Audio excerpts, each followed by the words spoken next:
नमस्कार दोस्तों, स्वागत है आप सभी का। आज हम आप सभी के लिए एक बहुत ही रोचक कहानी लेकर के उपस्थित हुए हैं।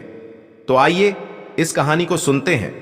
बचपन से हम लोगों ने सुना है अक्सर ये कि जो भी दुनिया में जैसा बोता है वैसे ही पाता है, और जो जैसे कर्म करता है वैसा ही फल मिलता है।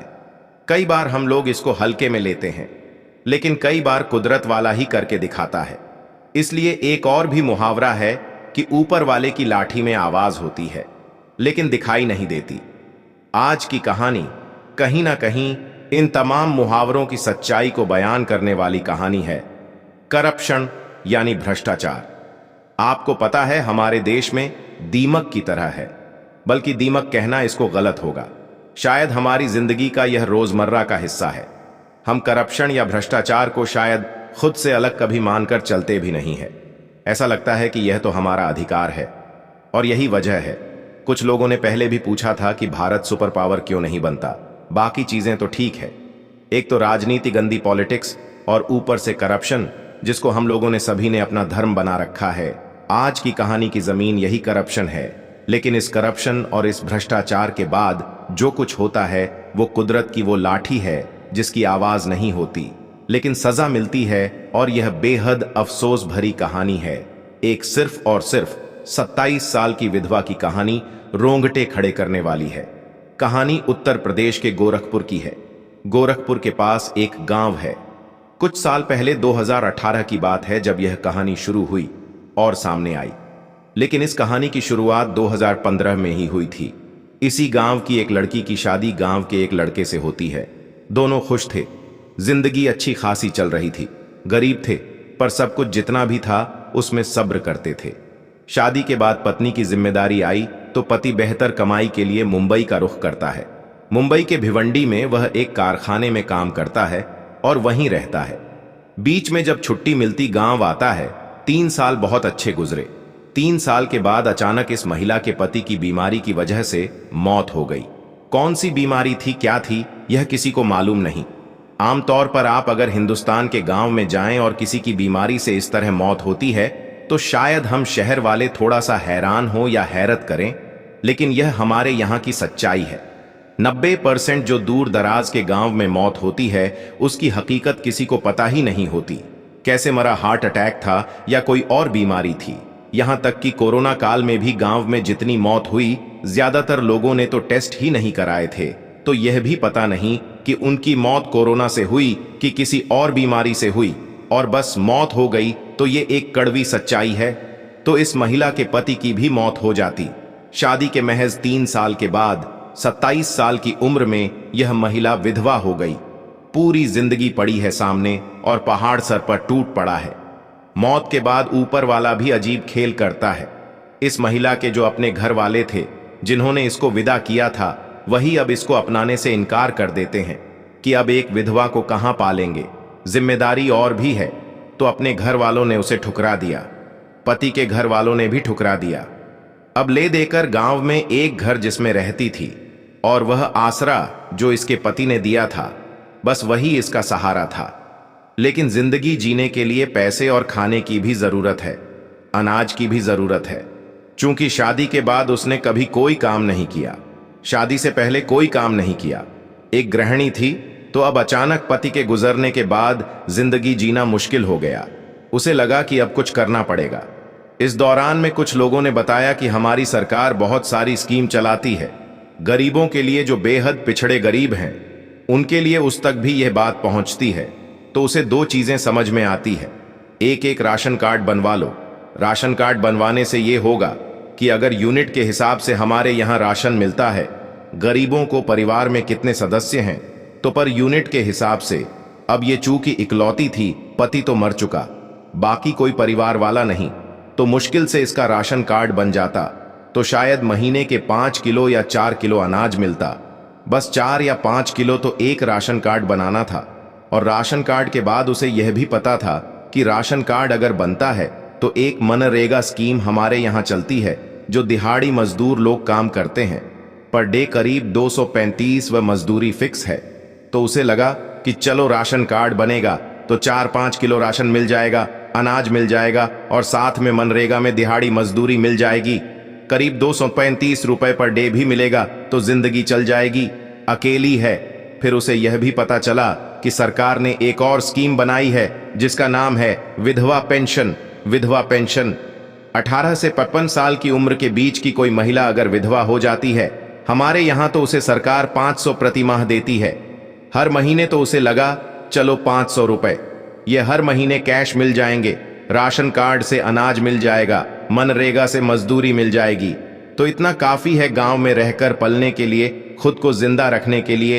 इसी सोच के साथ अब उसने राशन कार्ड बनाने की और विधवा पेंशन पाने की कोशिश शुरू की। उसे बताया गया कि इसके लिए पहले गांव के प्रधान की जरूरत है। हमारे जो चुनावी सिस्टम है, आप एमपी जानते हैं, मेंबर ऑफ पार्लियामेंट एमएलए जानते हैं, मेंबर ऑफ लेजिस्लेट असेंबली। इसके बाद फिर नीचे आता है ग्राम प्रधान, गांव के चुनाव, पंचायत के चुनाव। यह चुनाव यूं ही नहीं होते, इनके पास बहुत पावर और अधिकार होता है। राशन कार्ड बनाना हो, आधार कार्ड गांव में बनाना हो, आपको कोई स्कीम का, सरकार का फायदा लेना हो, तो आपको इन पंचायतों, जिला सरपंच, प्रधान, इन सब से होकर गुजरना पड़ेगा। इनकी मंजूरी जरूरी होती है, इसलिए पावरफुल लोग होते हैं। तो इस विधवा को भी पता चला और यह गांव के प्रधान के पास पहुंची। उसने कहा, मेरे पति की मौत हो गई है, कोई है नहीं, कोई पालने वाला नहीं है, राशन कार्ड बनवा दीजिए, विधवा पेंशन दिलवा दीजिए तो मेरी जिंदगी संवर जाएगी। प्रधान ने कहा, मैं बनवा दूंगा। फिर बात आई यहां से करप्शन की। अब उसे लगा कि यह बेहद गरीब औरत है, यह क्या पैसे देगी रिश्वत के नाम पर उसने देखा कि जवान है, खूबसूरत है, विधवा है, आगे पीछे कोई नहीं है। उसकी नीयत खराब हो गई। उसने उससे कहा, तुम्हारा काम तो कर देंगे, बदले में तुमको मेरे साथ सोना पड़ेगा। मजबूर औरत, जिंदगी की मजबूरी। पहले शायद उसने इनकार की, फिर उसे लगा कि और तो कोई सहारा मिल नहीं रहा, क्या करें। आखिरकार उसे लगा कि जीने के लिए कुछ जरूरी चीजें हैं, तो चलो सौदा कर लेते हैं, समझौता कर लेते हैं। प्रधान की बात वह मान गई। प्रधान ने रिश्वत में उसके जिस्म को लिया। इसके बाद उसने कहा, तुम्हारा काम हो जाएगा। कुछ वक्त बीता, काम आगे बढ़ा। अब प्रधान ने जो डिपार्टमेंट का सेक्रेटरी था, एक उसके पास उसको भेजा सिफारसी नोट के साथ कि जाओ, वहां काम हो जाएगा। सेक्रेटरी भी रिश्वतखोर निकला। उसे भी पता चला कि इसके पास देने के लिए पैसे नहीं है, लेकिन असमत है, इज्जत है। उसने उसका सौदा किया। एक बार वह लुट चुकी थी। उसे लगा, अब क्या बचा और क्या बचाओ। सेक्रेटरी ने भी उसके साथ अपनी हवस पूरी की। काम और आगे बढ़ा। फाइल थोड़ी और आगे गई। अब इसके बाद बीच में बहुत सारे क्लर्क और बाबू आए। कुल मिलाकर 9-10 लोग और सामने आते हैं और इस तरह से गिनती बढ़ते बढ़ते 13 हो जाती है। 13 लोगों ने इस 27 साल की विधवा से रिश्वत के तौर पर उसके साथ उसका शोषण किया और यह सिलसिला करीब 3 महीने तक चला। 3 महीने तक वो नुचती रही।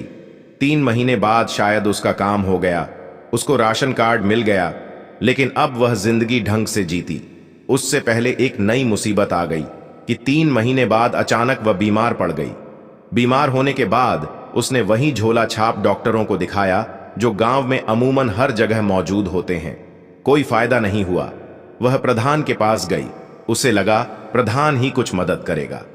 प्रधान ने उसे एक झोला छापा और डॉक्टर के पास भेजा। बोला कि जाकर दिखाओ।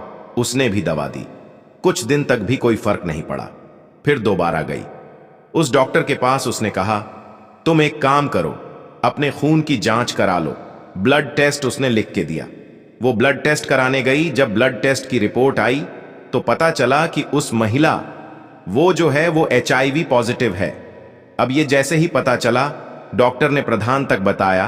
प्रधान के हाथ पैर फूल गए, क्योंकि उसे मालूम था उस महिला का HIV पॉजिटिव होना उसके लिए क्या मायने रखता है। उसने कहा, नहीं, रिपोर्ट गड़बड़ होगी, आप जाओ, आप दोबारा इसका टेस्ट कराओ। गोरखपुर के उसी BID एक हॉस्पिटल है, बहुत ही नामी हॉस्पिटल है। ये वही हॉस्पिटल है जहां साल में एक बार एक खास मौका आता है जब दिमागी बुखार से बहुत सारे बच्चों की मौत हो जाती है। तो अब उस सरकारी हॉस्पिटल में यह पहुंचती है, वहां इसका ब्लड टेस्ट होता है। उसके बाद फिर रिपोर्ट आती है। दूसरी रिपोर्ट भी इस बात की पुष्टि करती है कि इस महिला को एड्स से HIV पॉजिटिव है। अब यह बात प्रधान से होते हुए, सेक्रेटरी से होते हुए तमाम बाबू, क्लर्क, दलाल, उन 13 लोगों ने जिन्होंने इस विधवा के साथ जुल्म ढाए, उसकी असमत लूटी रिश्वत के नाम पर, राशन कार्ड के नाम पर, विधवा पेंशन के नाम पर, अब उनके पैरों तले जमीन खिसकने की बारी थी। उन्हें लगा कि यह क्या हो गया। अब यह सभी भागते हैं। चोरी छुपे हॉस्पिटल अपना अपना टेस्ट कराने के लिए सभी की रिपोर्ट आती है। ये 13 के 13 जो उस विधवा के साथ सोए थे HIV पॉजिटिव पाए जाते हैं। किसी तरह से ये हॉस्पिटल से बाहर खबर लीक हो जाती है। अब हड़बड़ी मच जाती है गांव में। सरकारी अफसर भी पहुंचते ये क्या हो गया। अब इसके बाद जांच होती है तो पता चला कि यह 13 के 13 शादीशुदा थे। इनमें से तो कुछ बिल्कुल जवान थे। अब दिक्कत यह थी कि इन 13 को तो HIV पॉजिटिव हुआ। इस दौरान में हो सकता है ये सब अपने पत्नी के साथ भी रहे, तो क्या उनकी बीवियां भी HIV पॉजिटिव हैं, बिना किसी जुर्म के, बिना किसी कसूर के। अब उसकी रिपोर्ट मैंने कोशिश की, वह नहीं मिली, लेकिन इन 13 के 13 लोगों को सजा मिली। अब यहां पर दो चीज, एक, इस महिला को HIV पॉजिटिव ये कैसे हुई। तो फिर बात वही आई जब सारी चीजें हुई कि इसका जब शादी हुई तो शायद इसका पति HIV पॉजिटिव था, और जब 3 साल के बाद शादी की उसकी मौत हुई और वह बीमारी से मरा, उसने टेस्ट नहीं कराया था, लेकिन शायद वो पॉजिटिव था। उसने यह HIV पॉजिटिव वाली बीमारी अपनी पत्नी को दी जिसका कोई कसूर नहीं था। और उसके बाद 13 लोग जो रिश्वतखोर थे, जिन्होंने 500 के विधवा पेंशन और 5 किलो अनाज के लिए उसकी असमत लूटी, उससे होते हुए उन 13 तक यह बीमारी पहुंची। अब उन 13 के बाद उनकी बीवियों तक पहुंची। उसकी रिपोर्ट क्या हुई, क्योंकि उनकी बीवियों का भी कोई कसूर नहीं था, कोई एक तरह से गुनाह नहीं था, लेकिन शायद उन तक भी पहुंची हो। तो यह थी कहानी एक मजबूर बेबस विधवा की रिश्वत के नाम पर 13 लोगों ने जिसको लूटा, अपनी हवस मिटाई, और फिर ऊपर वाले की बेआवाज लाठी ने अपना फैसला सुनाया, और यह सभी HIV पॉजिटिव पाए गए।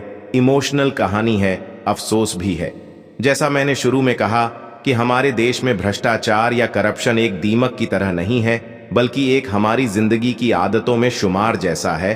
और यह कहीं से भी आप ले लीजिए, आप कई जगह पर दिखाया भी गया। आप मंदिर में जाएं तो आपको लाइन में नहीं लगनी है, आप रिश्वत दीजिए, आराम से VVIP दर्शन कीजिए। आप दरगाह पर जाइए, आपकी सेटिंग है, कुछ पैसे दीजिए, आप आराम से जाइए, कीजिए स्कूल कॉलेज। यहां तक कि अभी तो कोरोना में हम लोगों ने कब्रिस्तान और